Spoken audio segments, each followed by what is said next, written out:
Hello everyone, I am Mohammed Hamama, and this is your ASCP preparation camp. In this camp, we will go through each topic on the ASCP lecture list. In today's video, we delve into the intriguing world of myelodysplastic syndromes, often referred to as MDS. For many years, laboratory experts have observed various abnormalities in the blood and bone marrow of elderly patients.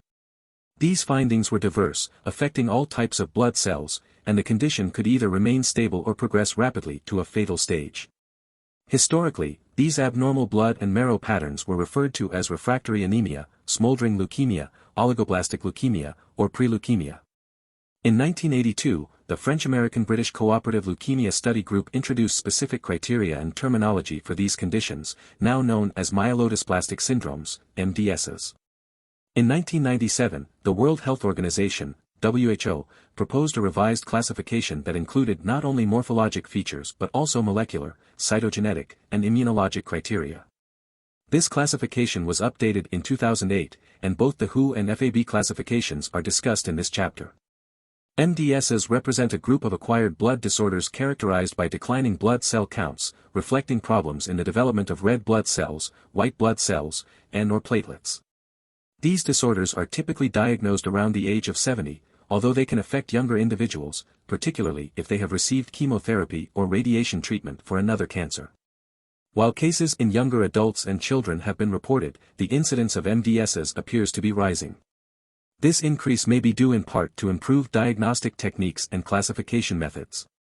Given that the population over 60 is growing, MDSs are becoming more common in hematology laboratories, emphasizing the importance of understanding these disorders for all medical laboratory professionals. The origins and causes of myelodysplastic syndromes, or MDS, shedding light on its intricate etiology. MDS can emerge in two distinct ways, spontaneously, known as primary MDS, or as a consequence of medical treatments, referred to as therapy-related MDS. But what lies at the root of this enigmatic disorder? It all starts with the proliferation of abnormal stem cells. These cells typically originate from the myeloid stem cell level, impacting the development of red blood cells, white blood cells, and platelets. In some cases, this altered hematopoietic stem cell may lose its ability to produce lymphocytes.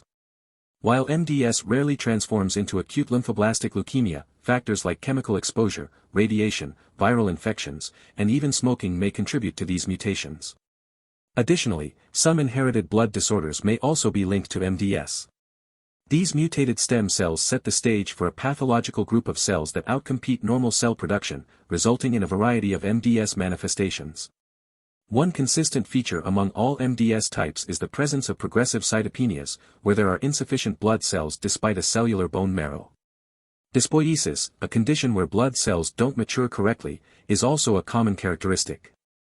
The disruption of apoptosis, the programmed cell death process that helps regulate cell populations, plays a crucial role in MDS. In early stages, apoptosis increases, contributing to blood cell deficiencies. However, as MDS progresses towards leukemia, apoptosis decreases, allowing abnormal cells to survive and multiply. Other critical factors include levels of antiangiogenic cytokines, tumor necrosis factor, immune system components, and interactions within the bone marrow environment. MDS patients often exhibit elevated levels of angiogenic growth factors, including vascular endothelial growth factor. In some instances, MDS emerges as a consequence of medical treatments, such as chemotherapy or radiation therapy. The timing of therapy-related MDS onset varies, typically appearing 4 to 7 years after treatment initiation. Patients who have received cytokines for bone marrow stimulation, like GCSF or GM-CSF, are also at increased risk. Therapy-related MDS often presents as more aggressive and may rapidly progress into acute myelodysplastic leukemia, AML. The 2008 WHO classification categorizes therapy-related MDS as a form of therapy-related myeloid neoplasms under AML. Morphologic abnormalities in myelodysplastic syndromes, or MDS.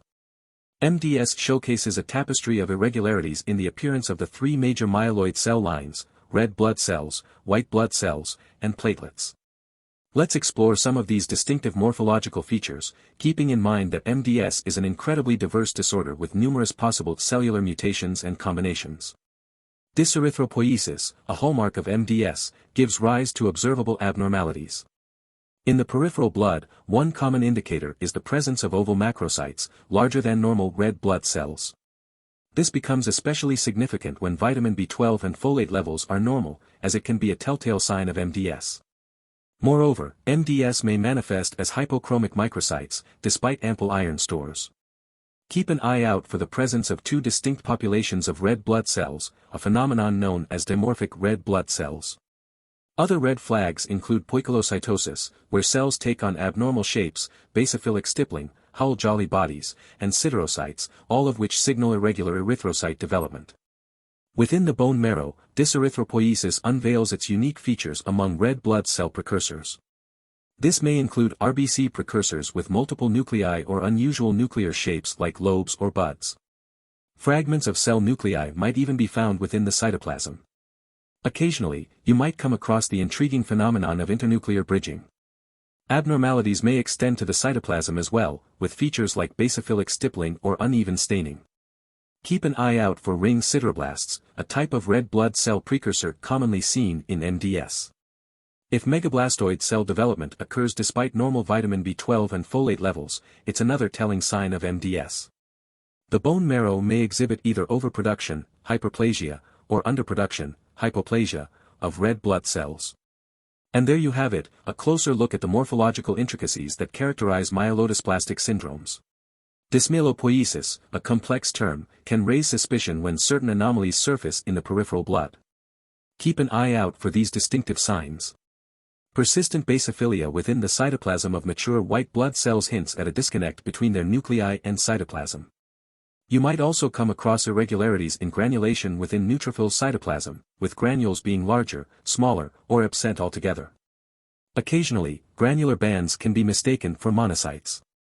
Don't forget to watch for unusual nuclear features, like undersegmented or oversegmented nuclei or even ring-shaped nuclei.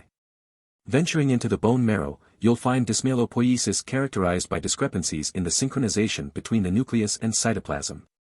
Cytoplasmic changes may involve uneven staining, presenting as a prominent basophilic ring encircling the cell's periphery with a clear, unstained area around the nucleus. Or, you might observe sections of cytoplasm with abnormal staining, while the rest appears normal. Granulation can be equally irregular, with promyelocytes or myelocytes lacking primary granules or primary granules being unusually large, or a reduction or absence of secondary granules. On rare occasions, you might even spot an Auer rod, a rod-shaped structure within certain white blood cells. Granular promyelocytes, lacking granules in their cytoplasm, may be mistaken for blast cells, potentially leading to misclassifications within the acute myeloid leukemia, AML, category. Now, let's delve deeper into bone marrow characteristics. Dysmyelopoiesis can manifest as either a deficiency, hypoplasia, or excess, hyperplasia, of granulocytes, a type of white blood cell. Monocytic hyperplasia, an increase in the number of monocytes, is often observed in dysplastic marrows. Additionally, keep an eye out for an abnormal localization of immature precursor cells. In typical circumstances, myeloblasts and promyelocytes hug the inner bone marrow surface. However, in some MDS cases, these cells cluster toward the marrow center. Let's dive into the complexities of differential diagnosis. Dysplasia alone isn't the whole story. It's important to note that the presence of dysplasia, or abnormal cell development, in the bone marrow isn't sufficient on its own to confirm an MDS diagnosis. That's because several other conditions can showcase similar morphological features. Other conditions to consider, take, for example, deficiencies in vitamin B12 or folate, which can lead to pancytopenia, a reduction in all blood cell types, and dysplasia. Exposure to heavy metals, like copper deficiency, can also result in reversible myelodysplasia. Congenital hematologic disorders. Don't forget about certain inherited blood disorders, such as Fanconi anemia and congenital dyserythropoietic anemia. They may present with dysplasia as well. Infectious agents and chemotherapy. Now, infections like parvovirus B19 and specific chemotherapy drugs can produce dysplasia akin to what's seen in MDS. Even conditions like paroxysmal nocturnal hemoglobinuria and human immunodeficiency virus, HIV, may display comparable features. A comprehensive approach, that's why a thorough evaluation is paramount. A detailed medical history and physical examination can uncover crucial details. Questions about exposure to specific drugs and chemicals can provide valuable insights into the potential causes of dysplasia. Beyond appearance, dysplastic cells aren't just about looks, they function differently too. Here's a glimpse into their altered functionality. Granulocytes. Abnormal granulocytes might have reduced adhesion, making it challenging for them to stick where needed. Their ability to engulf and digest foreign particles, known as phagocytosis, may be impaired. Movement toward infection sites, called chemotaxis, could be decreased, and their ability to effectively combat microbes might be compromised. Levels of key enzymes like myeloperoxidase and alkaline phosphatase might be lower. Red blood cells. Abnormal red blood cells could have a shorter lifespan, leading to issues like anemia. Erythroid precursors. The early stages of red blood cell development might not respond well to erythropoietin, a hormone that stimulates red blood cell production. Platelets. Despite having an adequate number of platelets, patients might still experience increased bleeding. The specific type and extent of dysfunction depend on the mutation present in the hematopoietic stem cell, responsible for blood cell production. The two major classification systems, the French-American-British classification, known as FAB, and the World Health Organization classification, or WHO. Understanding how MDS is categorized is crucial for accurate diagnosis and treatment decisions. Let's begin. The FAB classification was established to provide a standardized way of diagnosing MDS. It created 5 distinct classes based on specific morphologic criteria. These categories depended on the level of dysplasia, abnormal development, and the presence of blasts, immature blood cells, in the bone marrow. It's worth noting that diagnosing acute leukemia under this system required the presence of at least 30% blasts in the bone marrow. The FAB classification included refractory anemia, refractory anemia with ring sideroblasts, RRS, refractory anemia with excess blasts, RAEB, chronic myelomonocytic leukemia, CMML, refractory anemia with excess blasts in transformation, RAEBT.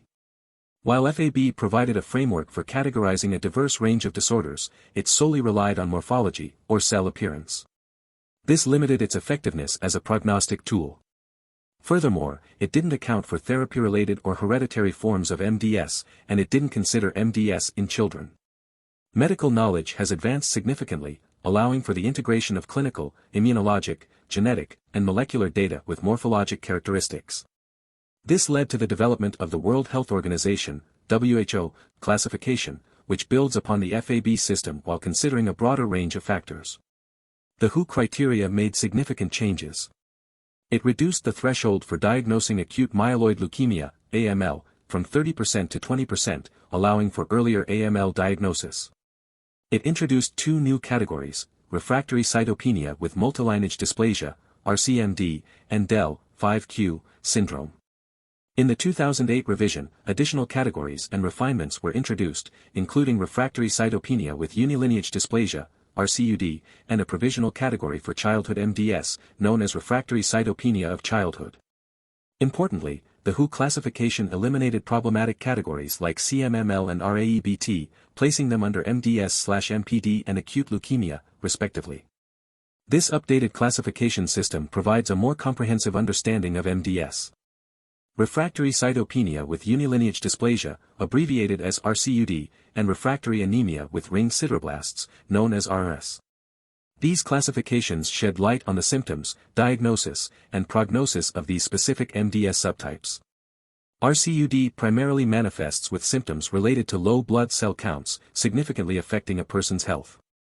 These symptoms encompass fatigue, shortness of breath in cases of anemia, increased susceptibility to infections due to neutropenia, a low neutrophil count, and signs of bleeding or bruising if thrombocytopenia, a low platelet count, is present. To be categorized under RCUD, MDS cases must meet specific criteria. There should be fewer than 1% blasts in the peripheral blood. Less than 5% blasts should be present in the bone marrow. Dysplasia, indicating abnormal cell development, must be evident in more than 10% of a single myeloid lineage. RCUD encompasses various conditions, including refractory anemia with only dyserythropoiesis, but with fewer than 15% ring sideroblasts, refractory neutropenia, and refractory thrombocytopenia. Although cytogenetic abnormalities may be observed in approximately half of RCUD cases, none of these abnormalities is specific to the diagnosis. In terms of prognosis, individuals with RCUD typically have a median survival of 2 to 5 years, with a relatively low 2% risk of the condition progressing to acute leukemia. RARS is characterized by the presence of anemia and dyserythropoiesis, which signifies the abnormal development of red blood cells. Notably, in RARS, over 15% of the erythroid precursors in the bone marrow are ring sideroblasts. But what exactly are ring sideroblasts? These are erythroid precursor cells that contain a minimum of 5 iron granules within the cell, and these iron-filled mitochondria must encircle at least 1/3 of the cell nucleus. When examining the peripheral blood in RARS, you might observe a mixed picture, with some hypochromic, pale, cells alongside a majority of normochromic, normal color, cells. RARS typically occurs more frequently among older individuals, and the average survival rate for those with RARS falls within the range of 69 to 108 months. Additionally, it's worth noting that cases of refractory anemia with ring sideroblasts and marked thrombocytosis, an elevated platelet count, often involve the JAK2V617F mutation, and these scenarios are discussed within the context of myelodysplastic/myeloproliferative neoplasms. We'll explore refractory cytopenia with multilineage dysplasia, or RCMD, a specific classification within myelodysplastic syndromes, MDS. RCMD is characterized by a set of distinctive features that play a crucial role in its diagnosis and understanding. RCMD is a classification within MDS characterized by several key features that help define and identify this condition. Cytopenias: individuals with RCMD experience one or more types of cytopenias. Cytopenias refer to conditions involving low blood cell counts and may include low red blood cells, resulting in anemia, low white blood cells, leading to neutropenia, and low platelets, resulting in thrombocytopenia. These low cell counts can give rise to various symptoms and complications, such as fatigue, increased susceptibility to infections, and bleeding issues. Dysplasia in multiple cell lines: a hallmark of RCMD is the presence of dysplasia, which signifies abnormal development, in 2 or more of the myeloid cell lines. Myeloid cells are responsible for giving rise to various types of blood cells, including red blood cells, white blood cells, and platelets. This multifocal dysplasia distinguishes RCMD from other MDS subtypes. Low blast counts: RCMD is characterized by low blast counts, with typically less than 1% blasts in the peripheral blood and less than 5% blasts in the bone marrow. It's essential to note that these blasts do not contain our rods. If our rods are present, the condition may be classified as RAEB 2, refractory anemia with excess blasts 2, indicating a more advanced stage of the disease. Ring sideroblasts: while some RCMD cases may have more than 15% ring sideroblasts, which are erythroid precursor cells with iron-filled mitochondria, the distinguishing feature is the presence of dysplasia in multiple cell lines, rather than the erythroid line alone. This differentiation is significant because RCMD often follows a more aggressive course compared to RARS, refractory anemia with ring sideroblasts. In this segment, we'll delve into refractory anemia with excess blasts, or RAEB, a distinctive classification within the realm of myelodysplastic syndromes, MDS. RAEB is characterized by a specific set of features that play a pivotal role in its identification and understanding. RAEB stands out due to several key features that define this condition. Trilineage cytopenias: RAEB typically manifests as low counts in all 3 major cell lines: red blood cells, leading to anemia, white blood cells, resulting in leukopenia or neutropenia, and platelets, causing thrombocytopenia. This means individuals with RAEB often grapple with deficiencies in multiple types of blood cells, leading to various associated symptoms and complications. Dysmyelopoiesis and dysmegakaryopoiesis: RAEB is characterized by dysmyelopoiesis, which refers to the abnormal development of myeloid cells, the precursors of various blood cell types. Additionally, dysmegakaryopoiesis, the abnormal development of megakaryocytes involved in platelet production, is commonly observed in RAEB cases. These irregularities in cell development are a hallmark of this classification. Blast counts: according to the World Health Organization, WHO, classification, RAEB is defined by specific ranges of blast counts in both the peripheral blood and bone marrow. In particular, the peripheral blood should contain 2% to 19% blasts, while blasts in the bone marrow range from 5% to 19%. Subtypes: RAEB is further categorized into 2 subtypes based on the percentage of blasts present. RAEB 1, this subtype encompasses cases with 5% to 9% blasts in the bone marrow or 2% to 4% blasts in the peripheral blood. RAEB2, cases of RAEB2 are distinguished by 10% to 19% blasts in the bone marrow and 5% to 19% blasts in the peripheral blood. Additionally, the presence of our rods, which are abnormal rod-shaped structures within cells, qualifies a case as RAEB2. It's important to note that RAEB2, especially when there are more than 10% myeloblasts, often follows a more aggressive course and has a higher likelihood of transforming into acute myeloid leukemia, AML. Myelodysplastic syndrome with isolated del, 5q, often referred to as the 5q syndrome. This unique subtype of MDS possesses a set of defining features that set it apart. Patient demographics: the 5q syndrome primarily affects women and is typically diagnosed at a median age of 67, making it particularly prevalent in the elderly population. Specific cytogenetic abnormality: what makes this syndrome distinct is a specific genetic anomaly known as del, 5q, where a portion of chromosome 5 is deleted. This genetic deletion serves as a hallmark of the 5q syndrome. Clinical presentation: patients with the 5q syndrome often present with several key clinical findings. Refractory anemia: individuals affected by this syndrome frequently experience anemia that does not respond well to treatment, posing challenges in managing their condition. Limited cytopenias: unlike some other subtypes of MDS, the 5q syndrome typically involves isolated cytopenias. This means that patients may have anemia or even thrombocytosis, characterized by high platelet counts, but not a combination of multiple cytopenias. Abnormal megakaryocytes: examination of bone marrow may reveal hypolobulated, or abnormally shaped, megakaryocytes. These cells play a crucial role in platelet production. Erythroid hypoplasia: erythroid cells, responsible for red blood cell production, may also exhibit reduced development, a condition known as erythroid hypoplasia. Low blast counts: in the peripheral blood of these patients, blast cells, which are immature blood cells, are typically present in quantities of less than 1%. Elevated blast cell counts can be indicative of disease progression. Absence of our rods: notably, our rods, which are abnormal rod-shaped structures observed in cells, are not detected in the blood or bone marrow of patients with the 5q syndrome. Favorable prognosis: patients diagnosed with the 5q syndrome often receive a relatively favorable prognosis when compared to some other forms of MDS. The median survival for individuals with this syndrome is approximately 145 months, offering a more optimistic outlook. Treatment: the thalidomide analog lenalidomide, marketed under the brand name Revlimid, has proven to be effective in the treatment of patients with isolated del, 5q. This therapy has also demonstrated benefits for individuals with del, 5q, alongside other cytogenetic abnormalities. Unclassifiable cases and childhood myelodysplastic syndromes. Unclassifiable MDS: within the realm of myelodysplastic syndrome, there exists a category known as unclassifiable. It's like a puzzle piece that doesn't quite fit into any of the more precisely defined MDS groups.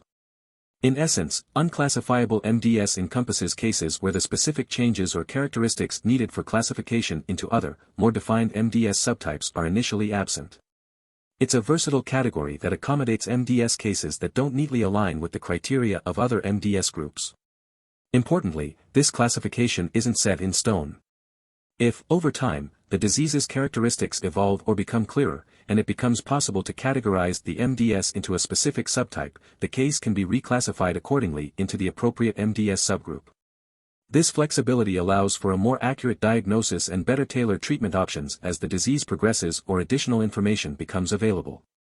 Childhood myelodysplastic syndromes, MDS. While MDS predominantly affects adults, it can also appear in children, although it's quite uncommon. These pediatric MDS cases exhibit both similarities and noteworthy differences compared to MDS seen in adults. The 2008 World Health Organization, WHO, classification recognized the unique nature of MDS in children and introduced a provisional category specifically for this age group, known as refractory cytopenia of childhood. This provisional category acknowledges that MDS in children can manifest differently and may possess distinctive characteristics compared to MDS in adults. It serves as a way to better categorize and comprehend MDS cases in pediatric patients, allowing researchers and experts to delve deeper into this provisional category and provide a clearer understanding of MDS in children. Myelodysplastic/myeloproliferative neoplasms, often abbreviated as MDS/MPN. These are a group of disorders that bring together features typically seen in both myelodysplastic syndromes, MDS, and myeloproliferative neoplasms, MPN. Let's unpack this category and delve into some specific conditions within it. Myelodysplastic/myeloproliferative neoplasms, MDS/MPN. This category houses several unique conditions that blur the lines between MDS and MPN. Here are the stars of the show. 1. Chronic myelomonocytic leukemia, CMML, a type of leukemia with distinctive characteristics. Monocytosis, CMML, is defined by the presence of persistent monocytosis, where the number of monocytes in the blood consistently exceeds 1.0 per microliter. No BCR/ABL1 fusion gene, CMML, is diagnosed by the absence of the BCR/ABL1 fusion gene, which is commonly associated with chronic myeloid leukemia, CML. Blast percentage. In CMML, there are fewer than 20% blasts and promonocytes, immature monocytes, in both the peripheral blood and the bone marrow. Dysplasia, or abnormal development, is observed in one or more of the myeloid cell lines. Patients with CMML typically experience elevated white blood cell counts due to monocytosis. Dysgranulopoiesis, the abnormal development of granulocytes, a type of white blood cell, is also evident, with fewer than 10% of white blood cells being neutrophil precursors. Some patients may develop splenomegaly, an enlarged spleen, due to the infiltration of leukemic cells. Cytogenetic abnormalities can be detected in up to 40% of CMML patients, but none of these abnormalities is specific to CMML. Prognosis in CMML varies and is often based on the percentage of blasts and promonocytes in the blood and bone marrow. CMML 1. If there are fewer than 5% blasts and promonocytes in the peripheral blood and fewer than 10% in the bone marrow, it's classified as CMML 1, with a generally better prognosis. CMML 2. If there are 5% to 19% blasts and promonocytes in the peripheral blood or 10% to 19% in the bone marrow, it's classified as CMML 2, with a less favorable prognosis. Atypical chronic myeloid leukemia, ACML. This leukemia has its own story to tell. Leukocytosis. One defining feature of ACML is elevated white blood cell counts. Notably, these white blood cells, especially neutrophils and their precursors, take on abnormal shapes and structures. No BCR/ABL1 fusion gene. Unlike classic chronic myeloid leukemia, CML, the absence of the BCR/ABL1 fusion gene is what points to ACML. Multilineage dysplasia. In ACML, we often see multilineage dysplasia, meaning the abnormal development of various types of blood cells. Basophilia. While some cases may exhibit basophilia, an increase in basophil white blood cells, it's not a prominent feature of ACML. Karyotypic abnormalities. Despite the absence of the BCR/ABL1 fusion gene, ACML may still show various other chromosomal abnormalities, as revealed in a patient's karyotype. Neutrophil abnormalities, dyspoiesis, or abnormal development, can impact all blood cell lines, but it's particularly noticeable in neutrophils. Neutrophils in ACML may display Peldrahute-like cells with abnormally shaped nuclei, reduced granule content, and irregular segmentation. The prognosis for ACML is generally poor. Many individuals with ACML either progress to acute myeloid leukemia, AML, a more aggressive form of leukemia, or face the grave risk of bone marrow failure. Due to its challenging clinical course, ACML demands vigilant management and close monitoring. Juvenile myelomonocytic leukemia, or JMML. This unique leukemia primarily affects children and comes with its own set of distinctive features. Age and cell proliferation. JMML is a rare leukemia that primarily targets children aged 1 month to 14 years. At its core, JMML is characterized by the uncontrolled growth of specific white blood cells, known as granulocytes and monocytes. Genetic link. Here's an interesting twist: JMML often has a genetic connection to another disorder called neurofibromatosis type 1. This means that children with neurofibromatosis type 1 face a higher risk of developing JMML. Now, let's journey into the realm of myelodysplastic/myeloproliferative neoplasm, unclassifiable. This mouthful of a label is used when a patient's condition seems to be a mix of myelodysplastic syndromes, MDS, and myeloproliferative neoplasms, MPN, but it doesn't quite fit into one of the well-defined subcategories. Within this diverse group, there's a specific condition known as refractory anemia with ring sideroblasts and thrombocytosis, or RRST. Here's the twist: it involves a genetic mutation called JAK2V617F. This specific designation helps doctors recognize cases that don't align neatly with standard classifications and may require unique treatment approaches. Cytogenetics, molecular genetics, and epigenetics, all while navigating the complex landscape of MDS prognosis. Chromosome abnormalities. Did you know that chromosome abnormalities play a starring role in MDS? They make their debut in about 50% of newly diagnosed MDS cases and skyrocket to 90 to 95% in therapy-related MDS. Prognostic power. The specific chromosomal makeup wields immense power over MDS prognosis. It's like a crystal ball, hinting at how patients might respond to treatments. Rare balancing act. Unlike its cousin, acute myeloid leukemia, AML, MDS rarely features balanced translocations. These are the rare gems in the world of MDS. Common culprits, chromosomes 5, 7, 8, 11, 13, and 20 often headline in these abnormalities. Trisomy 8 and monosomy 7 are the chart toppers among single abnormalities. Less frequent stars, but don't overlook the less common actors, 12p, ISO 17-22, and the elusive vanishing Y chromosome. Molecular advances. Enter the world of molecular genetics. Genetic testing has come a long way and is now more accessible. It's not just about knowing your genes, it's about predicting the prognosis and crafting targeted therapies. Common genes. While these mutations aren't exclusive to MDS, they often guest star in the show, TP53, RUNX1, TET2, and NRAS. Each has its own script in the transformation of MDS into AML. Epigenetic drama, Q epigenetics, the subtle changes in gene expression without altering the DNA sequence. Think of it as the director behind the scenes, selectively activating or deactivating genes. Methylation matters. When cancer knocks on the door, hypermethylation can mute the role of crucial genes like apoptosis. Demethylating agents can intervene, slowing down MDS progression, even if we're not entirely sure how.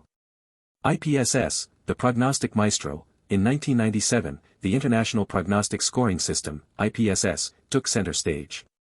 It was the crystal ball for predicting MDS prognosis in those fresh to the diagnosis scene. IPSS 2.0, fast forward to 2012, and IPSS underwent a makeover, incorporating newer cytogenetic classifications and factoring in the severity of cytopenias. With more categories and distinct groups, it offered a refined prognosis prediction. Beyond numbers, but prognosis isn't just about numbers. Age, serum ferritin levels, overall health, and cytokine levels all play pivotal roles in the MDS survival story. Here, we'll navigate the complex terrain of therapies designed to enhance the quality of life and extend survival in the face of this heterogeneous disease. Supportive lifelines. MDS treatment begins with supportive care, the cornerstone for many patients. This includes life-sustaining blood product transfusions, such as red blood cells and platelets, and a watchful eye on infection prevention and antibiotics for treatment. New hope. In recent years, 3 shining stars have emerged on the MDS treatment stage, earning FDA approval and offering promise. Meet lenalidomide, azacitidine, and decitabine, which have shown their worth either alone or in combination with other therapies. Preserving marrow magic. For those with low-risk MDS, the goal is to preserve bone marrow function. Hematopoietic growth factors like erythropoietin, thrombopoietin, and granulocyte colony-stimulating factor step in to lend a helping hand. Immune intervention. Some low-risk MDS patients find a lifeline in immunosuppressive therapy, wielding drugs like antithymocyte globulin and cyclosporin to keep the disease at bay. A ray of hope. Meet lenalidomide, the FDA-approved star of low or intermediate-risk MDS, especially for those with a 5q chromosome arm deletion. It shines by achieving transfusion independence and cytogenetic remission, although it can bring along some myelosuppression clouds. Facing the challenge, high-risk MDS demands robust treatment, often turning to hypomethylating agents like azacitidine. Decitabine lends a hand as well, though to a lesser extent. The ultimate cure. When all else fails, hematopoietic stem cell transplantation stands as the MDS savior. It's the only cure, but it's a challenging journey. Success favors those under 70 with no other health battles. Patients with higher IPSS scores and significant blast counts are prime candidates. Stay up to date with our latest videos by hitting that subscribe button and activating notifications. Be the first to know when we release new and exciting content. Don't keep all this valuable information to yourself. Share this video with your friends who might find it interesting and beneficial. If you have any questions or comments, feel free to leave them down below. Until next time, take care and goodbye.